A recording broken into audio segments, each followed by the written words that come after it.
Hello, hello, hello, and welcome to the first interview with the director on Conversations. We saw Déni Oumar Pitsaev's curiously lightly comedic and confrontational film that appeared in Semaine de la critique, and we wanted to take the time to meet with the director. Recently, the film has picked up 2 awards, the French Touch Prize, which is an award that aims to shine light on an act of cinema that features creativity and boldness. In previous years, this award has gone to Constance Tsang for Blue Sun Palace, Paloma Sermandai for It's Raining in the House, and to Charlotte Wells for After Sun. Imago additionally picked up the L'Œil d'Or, or the Golden Eye Prize, which is a prize that is awarded to documentary films. We congratulate the filmmaker on these 2 awards, and now, for those of you who have or haven't seen the film, here is the interview.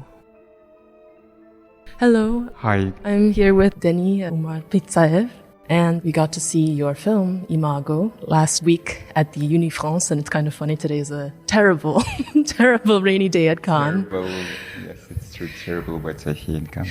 Your film is premiering right now. Today, yes. Today, it's actually even going to be showing. The first screening, it's in 10 minutes. Yes. In 10 minutes at Miramar. And would you like to speak a little bit about your film? About the film? Yeah, I will try. It's a very, how to say, kind of personal story. It's about me, myself, and my family, with a reconnection with my roots, my family, with my land as well, because I'm an exile filmmaker. I'm originally from Chechnya, which is a part of Russian Federation. We still a colony of Russia, and I received lands in Pankisi region. It's in Georgia, so it's a small enclave of Chechen people living there. So during Soviet Union, it was like a same country, but when with the collapse, the borders was redefined, and this part stay in Georgia, and I received land there. So it's my journey to this territory and to meet my father, my mother, and the depression of the society that I should be married at my age. Yes, I was very struck by how personal this film was, because there's an element of it, because I don't think that your film would fall into this category of documentary fiction, but there is an element to that I was wondering if you could speak about how you structured the film. I'm very much in love with hybrid style of the film, and I don't, how to say, separate like a fiction and documentary. For me, it's always a film. But to be honest, this film was like my most documentary film I ever done. Even it was like well written. So I think for a dossier for this film, we had like more than 140 pages, and it was kind of well written. It's like with beginning, end, and like it was like and not maybe script like for a fiction, but it was like a treatment, which looked like script for fiction. But it was all projections. So how I imagine things gonna happen. I was not really aware how it's gonna be, because, for example, the scene with my father in the forest, I knew that I wanted this scene, but I didn't know how it's gonna be, how he's gonna react. So it's always actually a one shot. So it's not rehearsals. It's not, how to say, we didn't reshot. It was like a one take, which was like a 1 hour and a half in total. So this scene, for example, in a film, actually it's like, I think, more than 20 minutes or something like that. But it's capturing the real, actually. Since you brought it up too, I did have a question about it, because I've also recently seen a few films that are engaging in a kind of confrontational manner. Of course, it's very... there's almost a violence in confronting someone, and you have the personal side of discussing with your father, who was absent for a pretty large period of your life.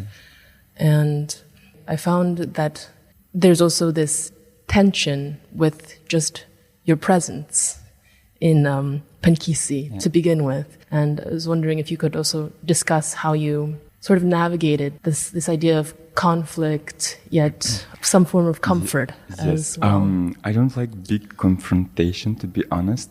And I try in my film, to be gentle and soft with my characters. It's also the way I am in real life, so it didn't change for this film. I think I cannot film someone I don't like or I don't love. So even my father, I was careful about him. And of course we had more scenes where it was like a more, maybe sometimes too personal. So I protected him with what I choose during the editing. And because even it's a very personal film, it's still kind of universal. And I wanted to give this to viewers as well, actually. And yes, from the beginning, my presence in this territory, it's, it's tension electric in the air without never confronting or happening something. So it's not at all any violence in the film till the end. And maybe even that it's not a violence, but it's just like a very emotional and too much tension, actually. And the film finished on this tension as well. It's like it's kind of a little bit slow film as well to begin, but then you have this almost antic, tragic things happen in the end of the film.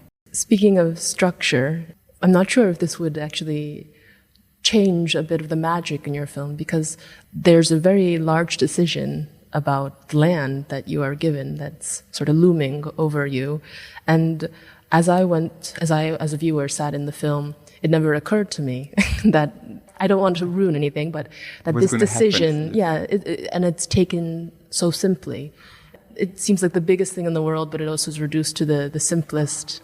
Yes, exactly. I think as a people, we like some kind of dramas, and we, from very simple things, we can make a big problems, and from big problems we can also make them very small. It depends who we are and how we look to the world and how we interact with the others and our environment. And for myself, the land and the decision which I should take during the film, it was like a quite huge and important one. In the end, I will not reveal also too much, but I take it, the things they come actually, and you need to accept things and not force anything and let it be. This idea of house and home thematically comes up a lot. Which? And a house and home in general. And I was wondering, because at some point, I hope it's not spoiling too much, you produce a design of a structure that you say you've always dreamt of building. And there's something very provocative about that. And can you talk a bit about your decision to do that? Because it feels almost comedic, but it's a curious moment in the film. Yes, it was, I'm glad that you say it was comic. Yes, it's, and also a little bit provocative as well. It's both, actually. I was expecting that they're going to be more shocked, but they was shocked, but still they supported me. Yes. It's like, yeah, sure, you can do it. But still they try change my mind but saying, yes, sure, you can do it house like that, you will be accepted. But for me, the house was like a metaphor. And, it's a outside look which you are inside of you. I think for me, I'm obsessed with the interiors of the houses as well, because it's a representation that who we are really.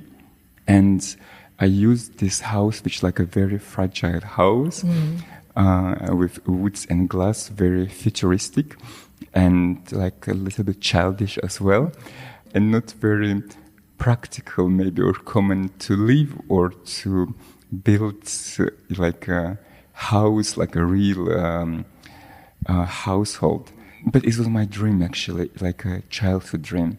And as an adult, I wanted to go back to my own childhood and to be that adult which my father wasn't there for me, and to like push my dreams further, and to be this adult who will cherish myself younger version of me.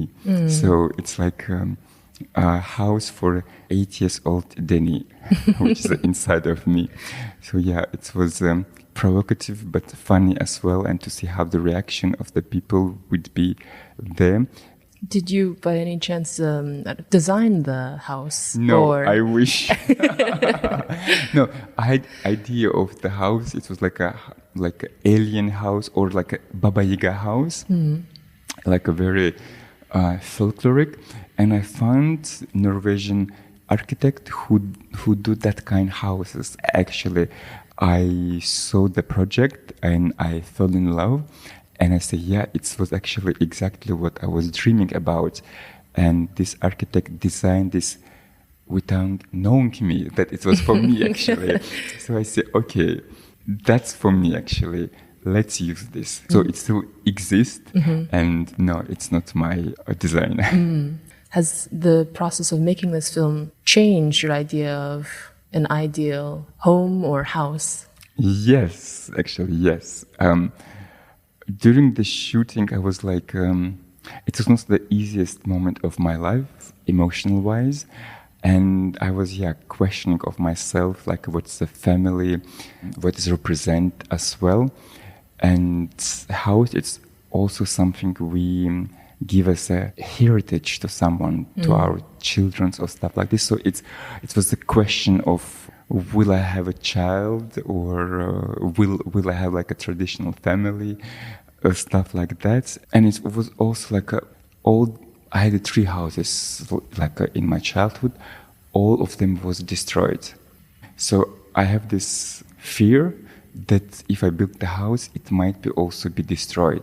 It's like I want have the house. I have that idea, like in ideal world. But I'd say if I don't build the house and have like a just idea or a dream, no one can destroy my dream inside my head. So it's not important where I am. I have very nomad style of the life. I'm living a little bit everywhere and nowhere. So I just lost this feeling to be from somewhere. And I think I dreamed that kind of life to be from everywhere. But now, maybe with age, I want more stability, I think. And the place I can call a home. And maybe it's not a physical place. Maybe it can be just a person. So I just wanted to find this special person that can be a home. And it's not important where it is, actually. So home, it's inside of ourselves, I think. Like when you peace with yourself and with who you are and with people around, and then you find your place in this world, and then it's no matter where you are, and no one can destroy this home, actually. Yes. It's more solid than how to say, like a concrete or something else. And there's great force, so I guess in another sense, is something that doesn't necessarily exist stronger or more fragile. I don't know. Sometimes something more fragile can be more stronger than something like built with harder materials.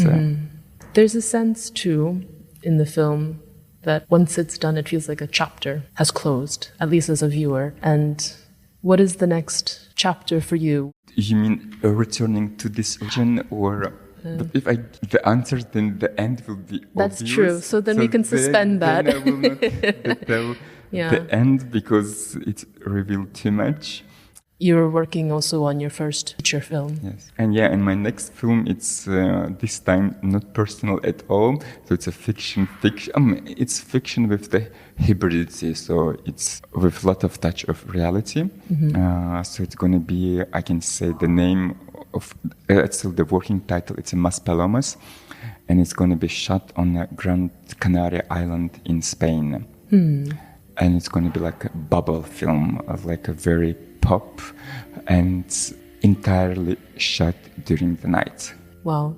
Already hearing the name makes me see images. All right. Thank you very much for meeting with me. For having me. Thank you. During this rainy weather in normally sunny Cannes. Yes. Will you be going to the end of the screening of the Miramar? No. I will be going for like a later screening at 6, which considering as a world premiere. So I'm going to be with my artistic team and with my cast as well. So to celebrate and to have party after. Yes. It's important. Indeed. All right. Thank you so much.